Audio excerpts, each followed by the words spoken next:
And my favorite minifigure in this set is this Luke Skywalker in his hot gear. They say it's hot, but it's actually quite cold. Hello everyone and welcome to Brickscore. Today we are unboxing the Star Wars Advent Calendar. And if you are not familiar with Advent calendars, that's okay. Just think of them as regular calendars but with presents inside. 24 little doors marking 24 days of December with 24 presents inside. In the case of Lego Advent Calendar, each day comes with one mini build. Now let's take a look at all the builds. I tried grouping them together. So first we will take a look at all these set dressings.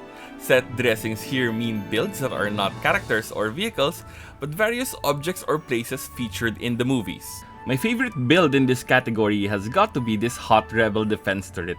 This top part articulates, so you can aim, and sometimes that pops off, but it isn't a big deal. Try to put it back on. Sometimes the black part comes off too, so you have to put it back. But otherwise, it's pretty solid. A close second is this laser cannon that can articulate quite a bit in this direction, but unfortunately, you cannot rotate it.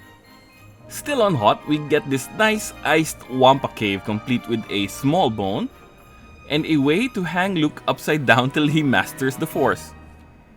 This is an odd inclusion, a moisture farming device or a vapor spire. I mean, who doesn't want a moisture evaporator in their collection? And here is a sand castle apparently built by Vader himself, who last we checked hated sand. I need to remember to watch the Lego Star Wars Summer Vacation special. Comes with a red bucket and a shovel. This is a stud shooter with a box of ammo, based on the chasm swinging scene from A New Hope. You know the one? The one that Adam and Jamie tested on Mythbusters. I finally got to build a Republic gunship. Not quite as good as the UCS gunship, but it's also not $400. It's a fairly good interpretation of the ship in this nano scale. You can see it even has the turrets up front, the personnel area here, and the large cannons up here. These round, transparent studs, I think, are meant to represent the bubble turrets. And the winner of the most meh ship is this Republic Acclamator class battleship. The less said, the better. This B-Wing starfighter is interesting with nice articulation, but it cannot stand on its own. If you want to display it, you need to build a small base for it. I had to look up what this was. Apparently, this is a droid tri-fighter, TRI.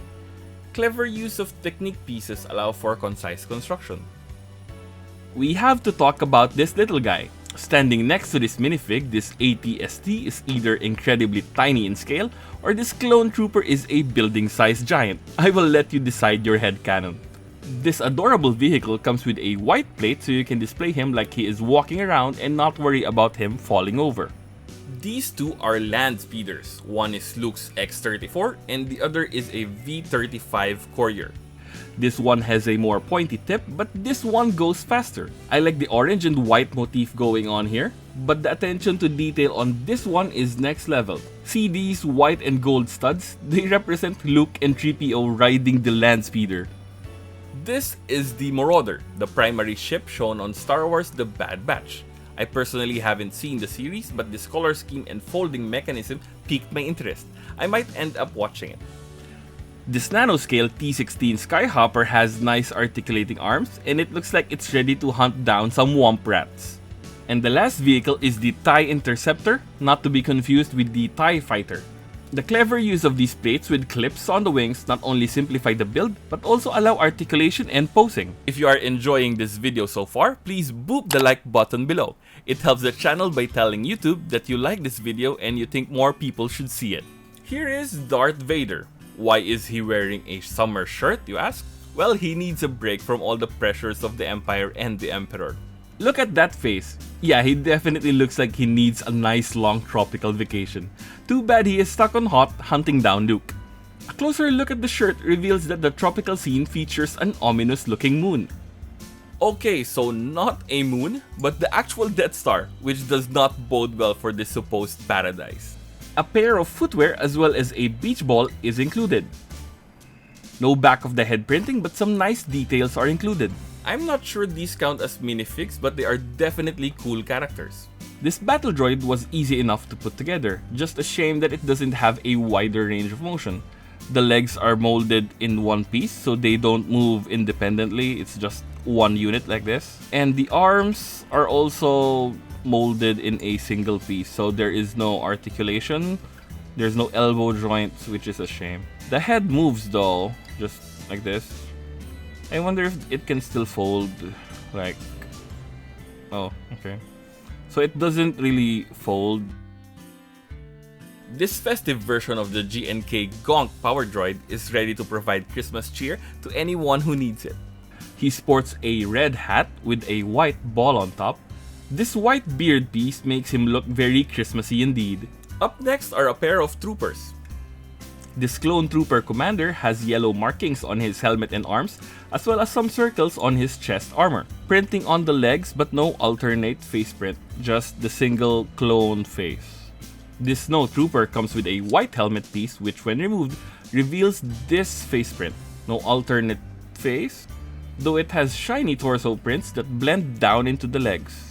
I just noticed that the blasters for the Snow Trooper and the Clone Trooper are different. Yellow Clone here is sporting a smaller armament, Snow Trooper's blaster is larger. And comparing them further, here is the blaster of the Battle Droid. It's the same mold but it's more a grey color instead of black. No Star Wars Christmas special is complete without R2-D2 and C-3PO. Here they are in their best ugly sweaters. R2 is wearing a nice red sweater embroidered with the face of his best friend 3PO. C-3PO returns the favor by featuring R2 on his chest as well.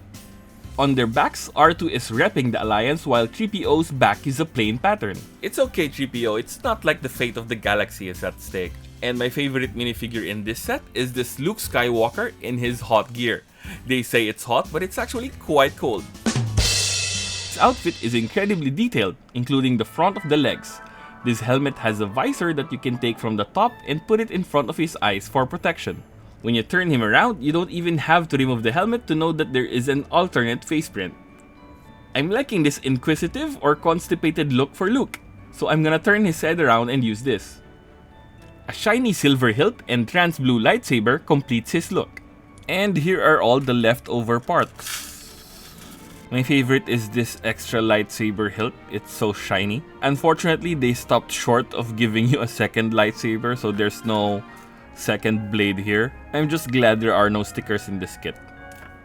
And if you like this review of the Star Wars Advent Calendar, check out the review I did for the Guardians of the Galaxy version.